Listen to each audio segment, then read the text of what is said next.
beautiful people. Thank you so much for joining me back on my channel. It has been so fun, and I've really just checking to make sure my mic is on. Really enjoyed making these videos. As you can see, I have a microphone now. I'm going to be talking about period dramas, historical inspired pieces, and historical fiction, and I just really appreciate all of you that are here. This is something that I get asked about constantly: which ones are my favorite, which ones do I really recommend and enjoy, and so that's where we're gonna start. I think this is gonna be a really fun episode, and thank you so much for all of you who have subscribed. This is so much fun. I love babbling, and I love having my little corner of the internet. And so, yeah, this is a topic that I love and I'm happy to tell you guys about. So, I hope you enjoy.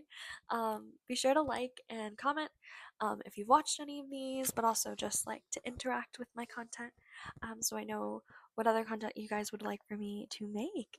So, let's get into it. So, I'm going to start with my favorite, my absolute favorite, and I cannot stress enough how good, how much I love this show, and everything about it is perfection in my opinion. It's also a book series. I have read most of the books. Absolutely love.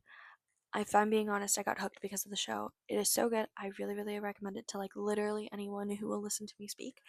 And that is Outlander.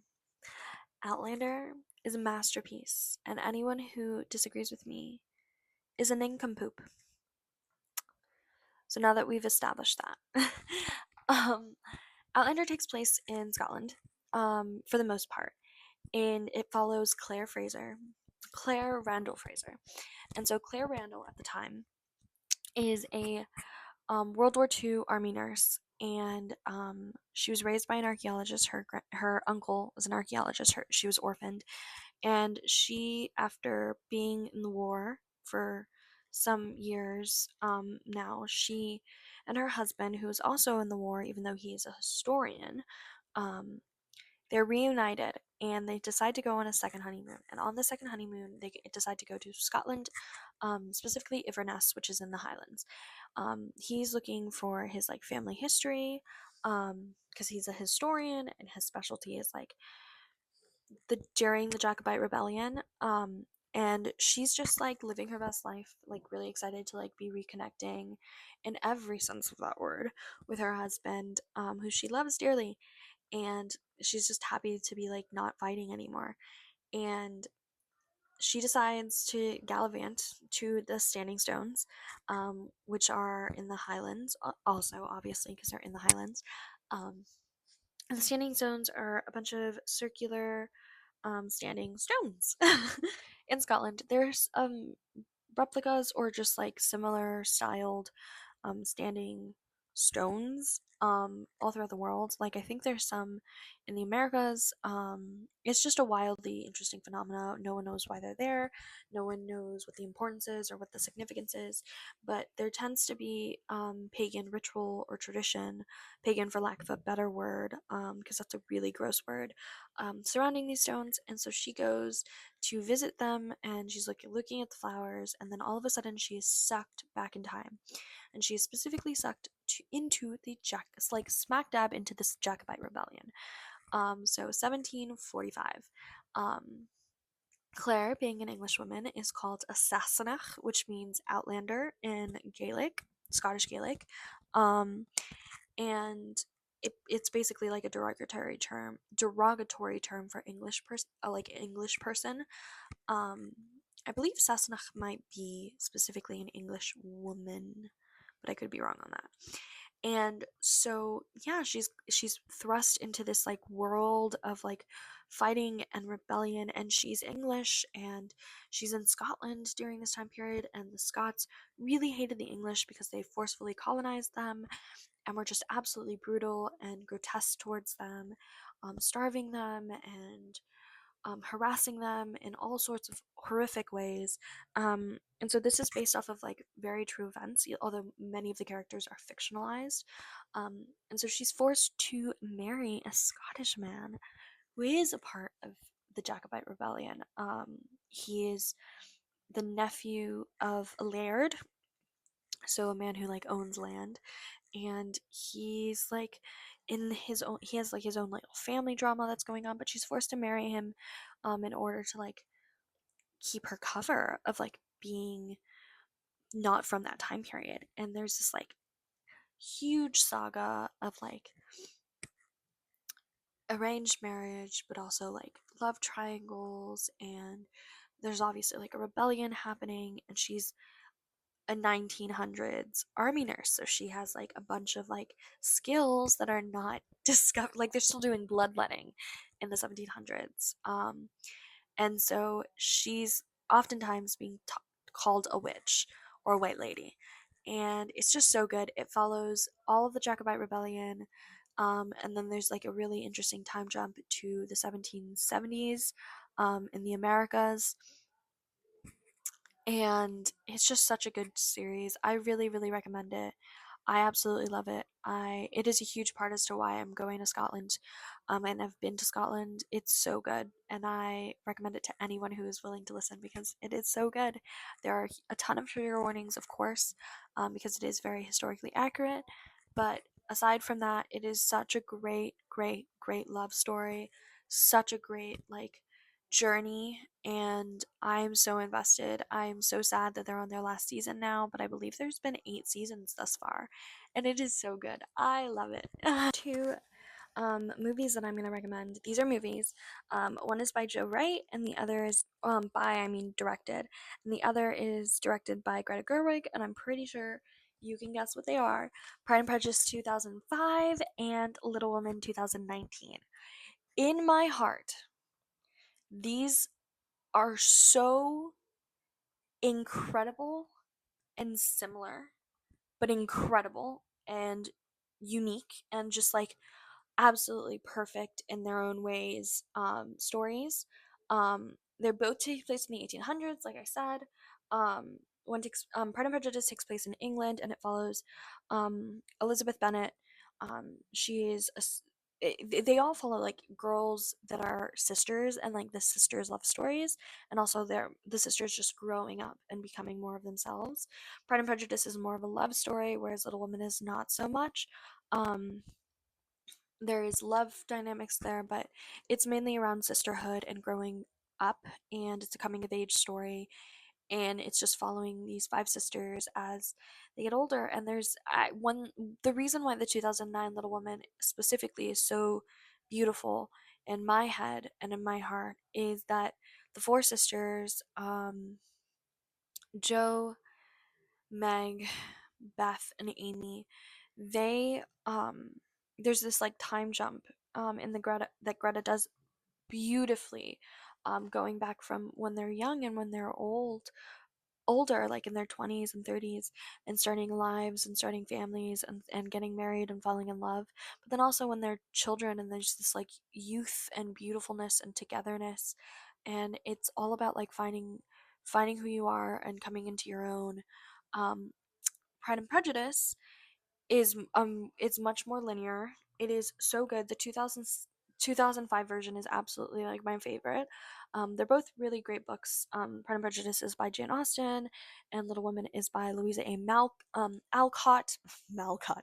No, Louisa A. Alcott. And Alcott was very much like this. The books are meant for any age group, really, and Pride and Prejudice is very much a romance that's geared towards an older audience a little bit, but the vibe for the modern viewer is very similar. And so Pride and Prejudice also follows sisters, specifically the second oldest, which is the same as for Little Women. It's also the second oldest. Jo is the main character in my head and in my heart. So in Pride and Prejudice, Lizzie, the second eldest, she um, meets this man who's new to town basically, and he's this like dark and brooding man who's like very rich, and everyone has their eyes on him. And Lizzie is a little bit of a tomboy, much like Jo in Little Women, but she's a little bit of a tomboy. She kind of doesn't care. She just wants to like read her books and like hang out with her bestie. Um, and she overhears at this ball that this guy is like being like a jerk and is just saying like, I would never get with that family. I would never get with that girl. She seems like she doesn't even like to dance or doesn't even know how to. And she's just like, what? She like overhears this. It's very much like overhearing something in like on the bleachers vibes, and she's with her friend, her bestie, and her bestie is in like her 20s, like her late 20s, whereas Lizzie's in her early 20s, so she's like very much like of the age of getting married, and her mom's like obsessed with getting all her daughters married. And so they do, as the show, like as the movie continues. um of course, the 2005 version is not everyone's favorite. It is my favorite. I think it's cinematic masterpiece. It's a cinematic masterpiece.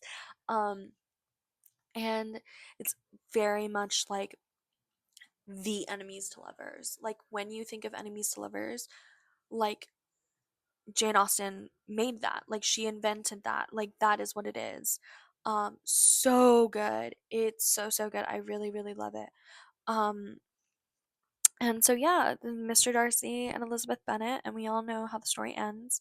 But how it unfolds is so great, and so it's Pride and Prejudice, and um, yeah, it's I've always had to struggle with like figuring out who's the prideful one and who's the prejudice, who holds prejudice. I think it's like him being the prejudiced ones and she's the one that's prideful, but it could go either way, honestly. And they're both just like strong-headed people, and they fall in love and they follow their story. But then there are the subplots of like her sisters, and like what their love lives are like, and her eldest sister has like this drama with Darcy's best friend, and that's part of like how Lizzie meets Darcy.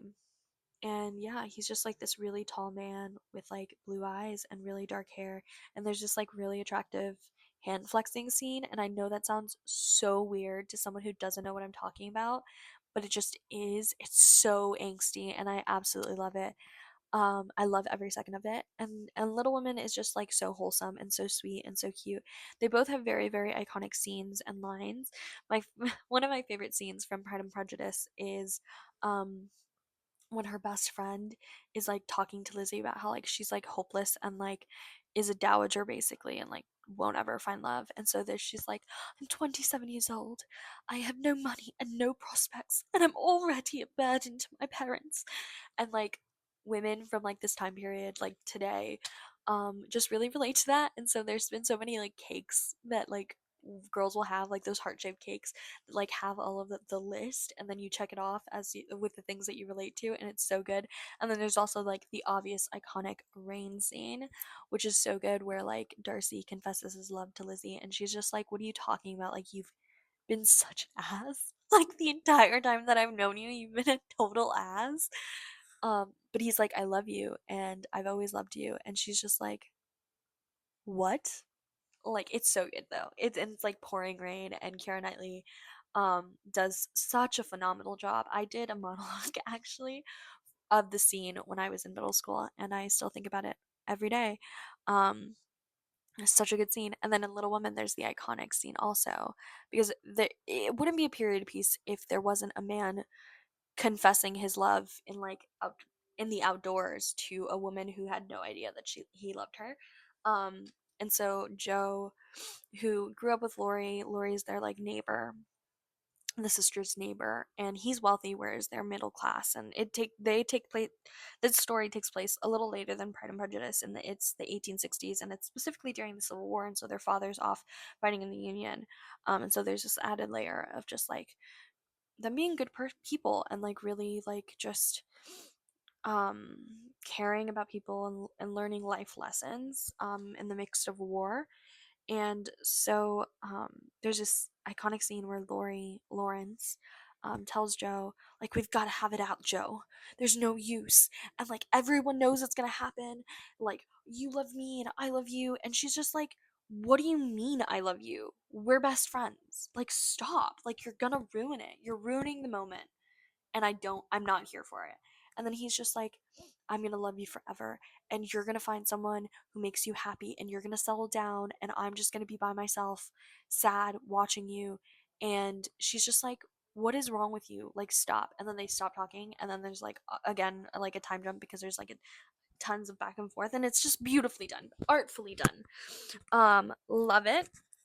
If you want to like watch more Greta Gerwig movies, I highly recommend Lady Bird. Not a period piece, but so good, so good.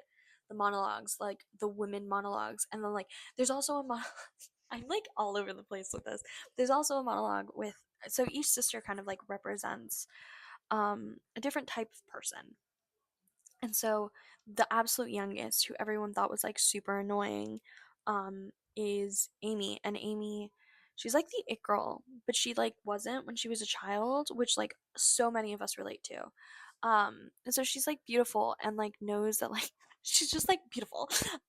She's beautiful and she knows that she has a responsibility to her family. Like she sees that her sisters have different lives and they've wanted different things, but she feels like it's her responsibility to like marry well and make sure that her family is okay. And so she's like besties with, or not besties, but she's like living with their rich aunt and like trying to like just have a different life. And she's been in love with Lori the entire time, but she was like literally a fetus.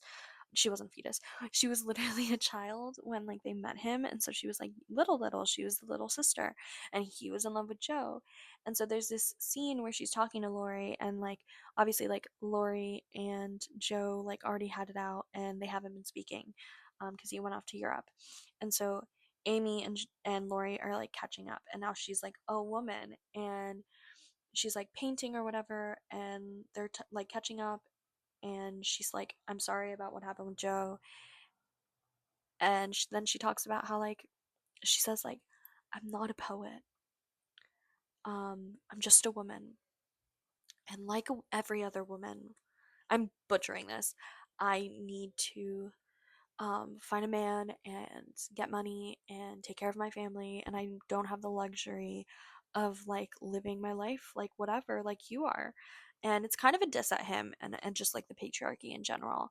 um but she like puts him in his place, and it's so good, highly recommend. So yeah, the Pride and Prejudice 2005 version and Little Women 2019 version, different vibes but also same vibe. I don't know how to explain how they're so different but they're so similar in the same way. I'm probably not making any sense, but they're good and I highly recommend them.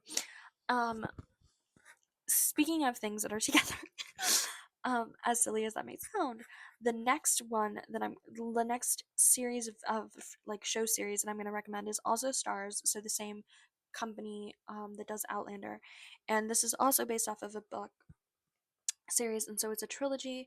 It's called White Queen, The White Princess, and The Spanish Princess. Now this takes place during the War of the Roses, and each series follows a different queen within the time period. And so it's War of the Roses into Tudor, the Tudor time period, and so it's 3 generations of wives of like powerful kings, but it is mainly from the perspectives of the wives, which is very, very interesting. And it also follows the family. And so it starts out with Elizabeth Woodville, Woodville, and she's a commoner and she's like a nobody, and she falls in love with this like guy who wants to be king, and she's from like the opposite people, so she's a Lancaster. um and the War of the Roses was like Lancaster, it starts out with like Lancasters versus the Yorks, and then eventually the Tudors take over. um and so like it's this whole thing, and again it's mainly in the mothers and queens and like women perspectives from the story that's usually told in the male perspective, which is really interesting. And so um Elizabeth Woodville, like no one kind of likes her, and they kind of think she's like a slut. If I'm being honest, everyone kind of thinks she's a slut, and then she just like slept with the king. She has like kids from like another marriage that like her husband has died or whatever, and he doesn't care. Like he marries her. I mean, he's kind of also a man whore. but but it's so good. Like they love each other and they have kids, and it follows like the whole saga of like his family doesn't necessarily like her and like his household. um but like she's like, I don't, I gaff, um like I gaff, and she totally like just becomes queen, and like everyone is like, why? She's nobody. And so I'm being so unserious about this. And this is like based off of something that like truly happened, and it's like historically inspired, which is why I had the category of historically inspired, because these are real people, and some of the stuff that happened were things that happened. They're just dramatized for the show. And so the White Princess follows Elizabeth Woodville's and her husband Edward's daughter. And so all of her brothers were like killed because they are usurpers or whatever. But literally, they're all usurpers if you really think about it. But um, it's their daughter, and she's the mother of Henry VIII, like the Henry VIII who had like a million wives. Or was it Henry VII? I'm trying to remember the musical, but I can't remember. And so, it follows her, and in a form of alliance, as a form of like alliance or allegiance or whatever. She's married off to the Tudors. And so the Tudor king, she was the oldest daughter, so she's a York princess, and a Tudor king get married, and it's meant to like stop this war. And it follows like her and her like in-laws, but also like her and like her story of like having kids and like being married to this king during this like really terrible time. But then also like she's kind of the enemy's daughter, and they just did it so that the war and the bloodshed would end. um so she's a queen in her own right when you really think about it. And she's just forced to marry this like man who like low-key killed all her brothers and her dad, which is awful. So there's a ton of drama there.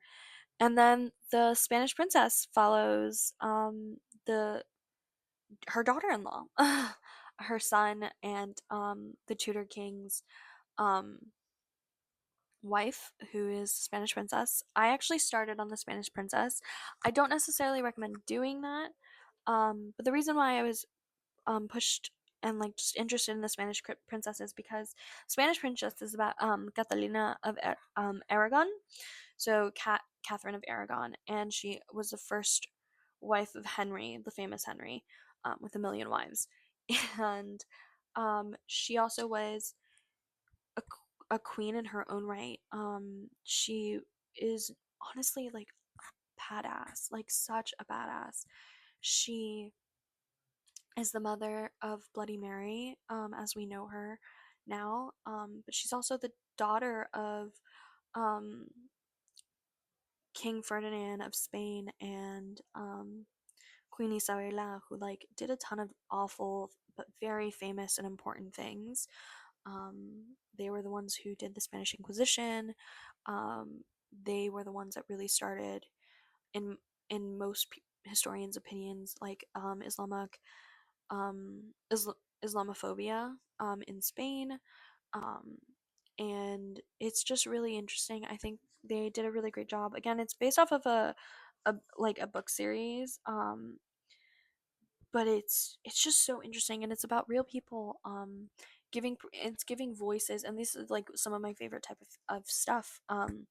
I love books that give voices to women who are typically overlooked, because Catherine of Aragon, or Catalina, she very much is and was a queen. And she was a badass queen who did like really cool things and really important things. And she also like manipulated the system and is like it's just so complicated and so dramatic, but it's so good. So if you're interested in doing three miniseries. They're really miniseries, like truly. On STARZ, I would highly recommend watching The White Queen, The White Princess, and then The Spanish Princess. And again, War of the Roses into the Tudor Dynasty. And this is 16th century England. And it's so good. I really like it. So then the next one also takes place in England, the next one that I'm going to recommend. And this is a movie. Not a lot of people know about this, but it is so good. Bella Ramsey is the star of this. Also the guy from Sherlock, Moriarty. I never remember his name. Um but he's beautiful. He's absolutely beautiful. He's also in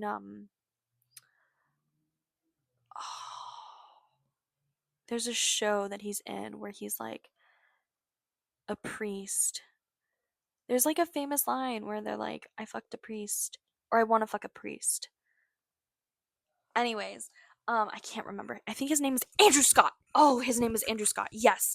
So Catherine called Birdie. It is so good. It is about a girl who is like, she's very much a girl. She's like just getting her period and she does not want to get married, but her dad is kind of broke and her father is Andrew Scott. And so she like her one of her brothers is like a monk and like um her mom keeps like having kids but like miscarrying and then she finally does have kids. And so she like totally hides getting her period from her dad because she was waiting for her to get her period to like have her get married. And it's so good. It's so funny. It's so funny. I laughed so much watching it. It's a fairly modern um it was filmed not too long ago. I can't remember the day, but it takes place in the 13th century England. There's so many like random really famous actors are in it. Really really funny. It's directed by Lena Dunham. um yeah, so Catherine called Birdie, if you're into like really funny but satirical like English movies, I would recommend watching it because it was so good. So Catherine called Birdie. And obviously, like her name is Catherine, but everyone calls her Birdie, and so she's a really free spirited little girl who like hides her period, and she's like just growing up and refuses to get married. And there's like this like montage of like, no, I wouldn't even say if it was a montage or not, but there's just like series of like just like her meeting like possible suitors and just acting absolutely wild, like pretending like she's absolutely crazy, and her family is just like, that's our daughter, we're so proud of her. And it's just very relatable. It's very much like angsty preteen girl refusing to like do what her parents want, but also like knowing that she has to. And it's so good. I also like really angsty, and I really really recommend. So Catherine called Birdie by Lena Dunham. Highly recommend. Bella Ramsey is absolutely brilliant in this, and I loved it. I loved it so much. It was very much a surprise. I think I got it. I saw it on Amazon Prime Video. So highly recommend. Really really good. Yeah. The next one that I'm going to talk about is Gladiator, which if you know me in real life or in person, I mean, because this is real life. If you really think about it, Gladiator is so important to me and to my family. So Gladiator was my dad's favorite movie. Like by my dad's favorite movie, he would watch this all of the time. Like I'm told by everyone in my family he would watch it all the time. It came out in 2000. Its director is Ridley Scott. Um it's based off of like some real people but also not. And so it follows um this like this soldier who's very close to Marcus Aurelius, who was not only emperor but also during the Roman period. This is if it wasn't clear because I didn't say it. This is during 180 C. So after Jesus, but like still Roman Empire proper. So Marcus Aurelius, he is known as a Stoic philosopher, so he was a very much like a philosopher, but also like just like an emperor. Like he's a politician, you know. And so he has a kid um who takes his crown, and the kid's name is Commodus.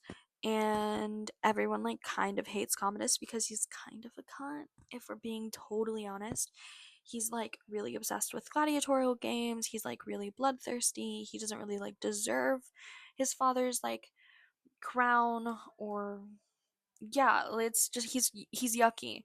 And so there's this fictional character who's based off of Spartacus, um Maximus Decimus Aurelius. And so Maximus, he's a soldier, and this is Russell Crowe, the famous Russell Crowe. And because he's like Marcus Aurelius kind of loved him more than his kid, and he was like, "Yeah, I fucked up raising my son. I wish you were my son." And then Commodus is like, "Whoa, I'm like super jealous of this like nobody who's just like a farmer, but he like my dad likes him more. That's not fair." And so he like basically through a series of events, Maximus becomes it becomes enslaved. and even though he's like this like general, like he was like super highly ranked military person, knew the emperor super well, was there during his death, like it was so ugly. Because but communists like wanted to kill him, and so he ends up being sold into like servitude, and he becomes an enslaved person. And so it's a mixture of real people and fake people, because Maximus isn't a real person, though he's based off of a bunch of historical characters like Spartacus. Um, and so he becomes like this like badass like gladiator. Like he fights in the gladiator arena because he's like militaristically trained.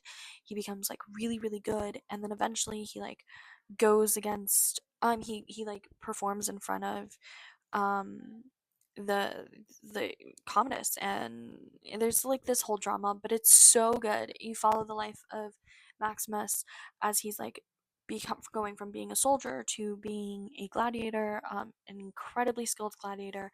I know an absurd amount of gladiator history. My thesis actually was about the arena. So I read a lot of gladiator stuff. I know a lot of gladiator stuff because my degree is based off of this time period, and that's part of why I love it so much. Is because I grew up with this movie. My dad absolutely was obsessed with this movie. And fun fact that I love to tell people, especially when they ask me why I received the degree that I'm receiving or study the things that I study. My father wanted to name me Maximus when I was a child. He really wanted to name me Maximus Decimus Aurelius, and of course my mom vetoed that.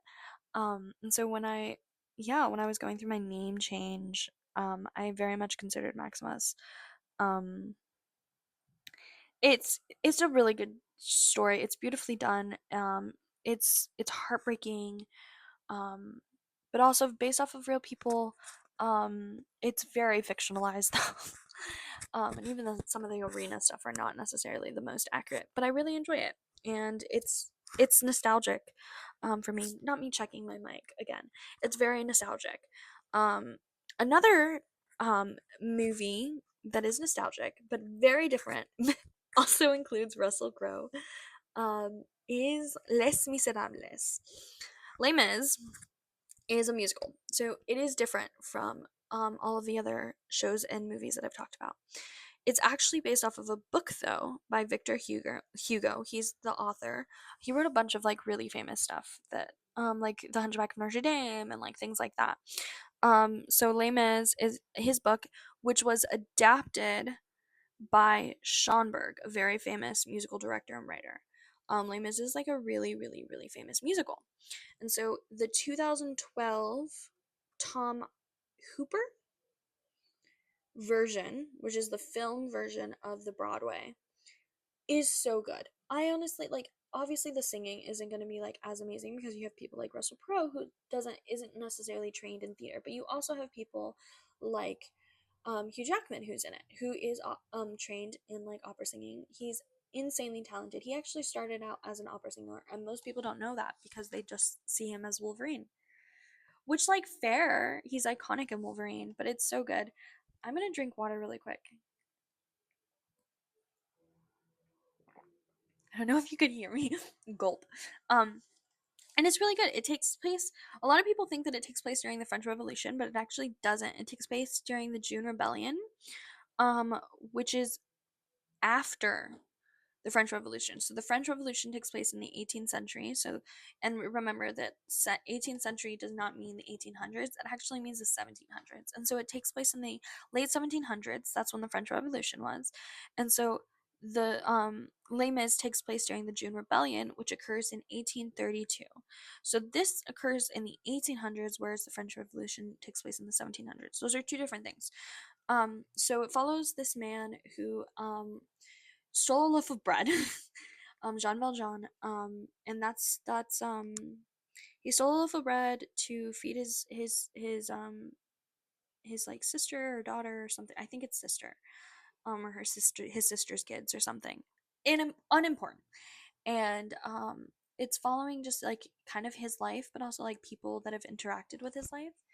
And so he ends up like coming like he's set free, but instead of going and doing his like parole, he he just like escapes. And Russell Crowe is like the officer, and he's so angry, like so angry that he like escaped and is like breaking the law, Jean Valjean. And so he makes it his life's mission to like go and find him and make sure that he like is um like goes back to jail. And but John Valjean does great. Like he hides it. Like his name is revealed as John Valjean. Like he changes it later on to hide his identity.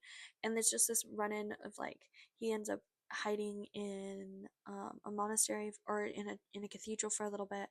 And it's in that moment where he's just like, I need to like live my life. I need to like figure it out. I need to give myself a new identity. And so he does. And he ends up adopting this little girl whose mother used to work for him because there's a time jump. And so he's this like really successful businessman, and he's terrified because the officer Russell Crowe is just like going around wanting to kill him, like not wanting to kill him, wanting to like get with him. That's also not true. Wanting to arrest him, but I swear get with him, because why else are you gonna like spend like decades like chasing after this man for why? um it's so unnecessary. Just Russell Crowe just like running around Perry and just like wanting to get Hugh Jackman. And there's so many like really funny memes and like stories, because like the actors that are in it are so famous. And so the mother of um Hugh Jackman's adoptive daughter, yes, adoptive daughter, is um Anne Hathaway, who does such a fantastic job. Um, and so there's like this really funny, um, really funny like thread. I think it was on Twitter, where it's like the premise of the 2012 Les Mis is just Wolverine is a prisoner and he adopts Catwoman's daughter, and um, Russell Crowe is just like, who is a gladiator, is just trying to like arrest him. And it's so absurd, but it's a star cast. They do a great job. I really enjoy it. The music is absolutely amazing. Some of the people that are on it, on the film, are classically trained opera singers or musical theater singers. um and so it follows basically like, and so that in itself is amazing, and others are not, but it's fine. It's so still so good. It's a very famous musical, and I highly recommend it as a historical period. It's something that's often overlooked as a historical period piece, but it is, and it's so good. And so yeah, it follows him and his daughter. His daughter's name is Cassette, his adoptive daughter, and they're kind of like running without her really knowing what's going on, and she falls in love, and it's taking place during the revolution, and so it's this like whole thing, and it's really cute. There's love stories, there's like coming into your own stories, there's escape prisoner storylines, um and it's really good. It's yeah, I really enjoy it. Les Mis, I highly recommend. Another piece that I would really recommend, which is also often overlooked as a period piece, but is the Pirates of the Caribbean series. I also just think it's absolutely hilarious that no matter what, I've always heard people say Pirates of the Caribbean, but then when you ask them where it takes place, like Americans, they're like, oh yeah, Caribbean. But you say Caribbean, like that doesn't make sense to me. I don't know. It's something that I think about constantly, and it's so not necessary. It's so not necessary to haunt me, but it does. And I really love the Pirates of the Caribbean series. So this is the second Keira Knightley movie that I really love. It takes place during the golden age of piracy, so that's during the 1700s, 1650 to 17, yeah. So it's a golden age of the piracy. Now, all of the characters, for the most part, I'm pretty sure all of the characters are not real characters. Um, but it's still really good. And then there are characters that um are based off of characters that are real, which is complicated in itself. But it takes place in this fictional Caribbean port called Port Royal, or Port. I don't know why I'm struggling with the word port. Port Royal, which is basically based off of Jamaica, and it follows Elizabeth Swann, Keira Knightley being yet another Lizzie, Elizabeth Swann, who is like really obsessed with pirates ever since she was really little, and Johnny Depp is a pirate, and he's hilarious and absurd, and he kind of like his like group of people like kind of like get arrested, and it's just so complicated. um and she ends up falling in love with this guy who's like kind of a nobody, but it turns out that it's like later revealed that he was the son of a pirate, and so she falls in love with him, and they all go on like pirating adventures together, and it's so good, and they all become pirates, and she's like a nobleman's daughter, and it's so good. I really love it. The cast is phenomenal, the effects are amazing. And so, what's interesting that also most people don't know about is that the Pirates of the Caribbean series, which I say series because it's a number of movies, is actually based off of a park ride. So, Pirates of the Caribbean was a roller coaster ride that was made for Disneyland in 1967. And as a roller coaster ride, it became so popular that they decided to make a movie out of it in the early 2000s. And that's how he got the movies. And it just became like its own thing. It like grew out into something so interesting. I would have never guessed though that it started out as a roller coaster ride. Um, and when I found out, I was so interested. And so the books, the movies are Curse of the Black Pearl, A Dead Man's Chest, At World's End, On Stranger Tides, and Dead Men Tell No Tales. I really hope that they come out with another one with the whole Johnny Depp trial. It's kind of unsure, but it's really, really good. As always, Keira Knightley is incredible. Absolutely love her. If I'm being honest, I cannot believe I'm saying this out loud. This movie, Keira Knightley, was my queer awakening. Highly recommend. It's so good. It's so funny. It's such an adventure. And so yeah, it takes place during the golden age of piracy, and you just kind of like follow along in these different pirating adventures. Each one is so different. Um, in its own way. There's like a story behind. There's like a piece of treasure that they're looking for, or like they're running away from the law. But it's really good. I really, really enjoyed these. The last two that I'm going to recommend as historical inspired or period dramas or historical fiction, whatever you want to call it, um, like movies or shows that I would recommend are very, very different from each other, but also from the list in the time period. So, Vikings is a show. It was on the History Channel, um, and it is based, which a lot of people also don't know because they think it's just like because it's on the History Channel, it's entirely historically accurate, and it is not historically accurate in the way that you think it is. It is, however, based on a series of Norse sagas. So Ragnarok, or Ragnar, not the time period, in Norse mythology, Ragnar Lothbrok was a real character in the same way that King Arthur was a real character, is how I would explain it.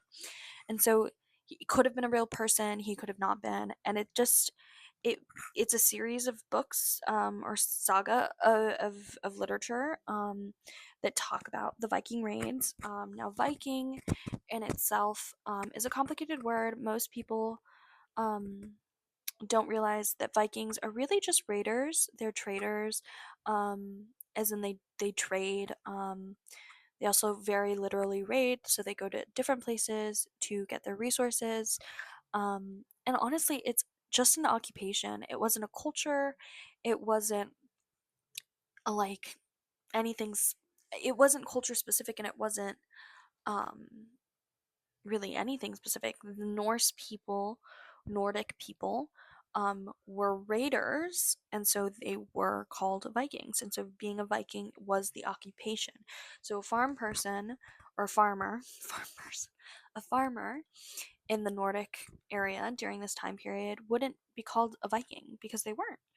Um, and so Vikings, the show, follows this like saga, but it goes beyond it of Ragnar, who is, he sees, he feels like there's more to the world than the areas that they've raided thus far, and so he decides to convince um his jarls, or like the leaders. I always forget what the social hierarchy, I think it's jarls with the J, um to allow for a group of them to go off and explore more of the world. And he's like, there's more to the world, there's more west. And they end up exploring Northumbria, so England, and just like the English area. Um, and it's based off of like a specific time period of raids. And while the story itself is not necessarily true, or like we don't really know if it's really authentic, because it is a saga, again, very much like the King Arthur, like could have been a real person. We don't think he was, but could have been. There probably was someone with that name who did do something similar, but that doesn't necessarily mean that that was that person. Um, but the cool thing about this show that I really do like is that, aside from like the time period, during the Viking raiding, um, the way that the History Channel relays social structures of these Norse people, their religion. These are all things that are real and did happen, and some of the characters are in fact real. Some of like the leadership, like who was king of blank English place, like Northumbria, or I can't remember the names of the other um, British kingdoms, but those things did happen. And raiding, Nordic people did raid England. That did happen. And it wasn't a saga again. So I really liked Vikings. It was also something that my father and my mother recommended that I watched, because I think when it came out I was younger, but I did watch it. I do really like it. I really enjoyed it. You can watch it on Amazon, I'm pretty sure, also Amazon Prime. It's a pretty good show, and you get really invested. It's really good. I like it. And so the last movie and show that I will recommend, I thought about this for a while because I wanted an even 10. And I was looking at a list of just shows and movies that I've watched over the years, that relate into this category. And so I thought of like The Patriot, I thought of Spartacus, I thought of Alexander, um, and also just like things that are like Pride and Prejudice. Like I thought of Sense and Sensibility and Marie Antoinette or Atonement and things like that. And the one that really stuck out to me that I feel like is really worth mentioning, that I do love, I thought it was a wonderful film, it was wonderfully done, um, was from a completely different time period from the rest of the pieces. Actually, it's kind of in the same time period as Little Women, but on the other side of the spectrum, and very much an adult watch. It is The Free State of Jones. I wish that more people knew of this film and knew that this was something that happened. Um, this is also based off of a book. The author, I believe her name is Victoria E. something, and the director of this specific movie is Gary Ross. Um, the main actor, who is a who plays a 1863 farmer, from Mississippi called Newt Knight, is Matthew McConaughey, which a lot of people like are obsessed with. He does have a very nice voice. Um, I kind of sounded like him when I said that. And so basically, he is a Confederate medic. He's only a part of the Confederacy because he lives in Mississippi. But personally, he is opposed to slavery and does not have any enslaved people himself. While he's like being a medic, his nephew dies, and so he decides to run away and he from the Confederacy, and returns home. And he's from Jones County, Mississippi, and he's branded an outlaw. He ends up fleeing yet again and staying with a band of runaway enslaved people in the swamps of Mississippi, and eventually he leads a rebellion with with these enslaved people, and it's the one of the most successful enslaved people's rebellion, like Union rebellion against the Confederacy, and it's a really interesting period in history. Like these were based off of very real people. Um, this was an event that really did happen. It is very intense. It's a very gut wrenching time period in history, as are honestly all of these periods that I'm talking about, whether it's the Jacobite Rebellion or the Civil War, the Tudor Dynasty, War of the Roses, Roman Empire. All of these periods were really intense periods, but I think because of that, they become moments of serious like lessons, no, moments for serious lessons, and so across the time period, whether it's people contemporary to those periods or even modern day people, they are have recycled these stories and created stories with the backdrop of the sagas. And I like to tell people that a big part of why I chose to be a history major is because I love the drama. I love the gossip, I love the drama, and at the end of the day, that's what history is. It's a bunch of white men sitting around a table thinking that they know more tea than the person next to them. So, yeah, period pieces are absolutely my favorite. If you have any that you would recommend, I would love to hear them. I have a very long list of period pieces that I've been wanting to watch and I'm getting around to watching, such as Lady Macbeth, The Outlaw King, Atonement, Downton Abbey. I know I haven't watched Downton Abbey. Don't yell at me, okay? My mother has already. She's done it enough. She's loved Downton Abbey. Um, I'm really into anything that's like, because I have Anne with an E on this list, Downton Abbey. Then I also have Lincoln, The Rise of the Ottoman Empire, Young Victoria, and Marco Polo and The Favorite on here. So it's just anything historical. I will eat it. I will eat it all up because that's what it means to be a history major. But yeah, historical fiction, fantasy, and period dramas are so good. I really enjoyed them. I think that they're my favorite genre of everything, whether it's a book, a movie, a show. My parents love them. I love them. The entire family loves them, minus my little brother. He really hates them, but he does like Gladiator, so that's good because I don't think he could be a part of our family if he didn't like that movie. So yeah, if you have any recommendations, please let me know. Thank you so much for joining me on this video. I know it might have been a little bit long, but I so appreciate the giggles and the laughs and the talking about things that I think are fun and cool and I love to nerd out about. So, thank you for joining me. I hope you have a fantastic day. Bye.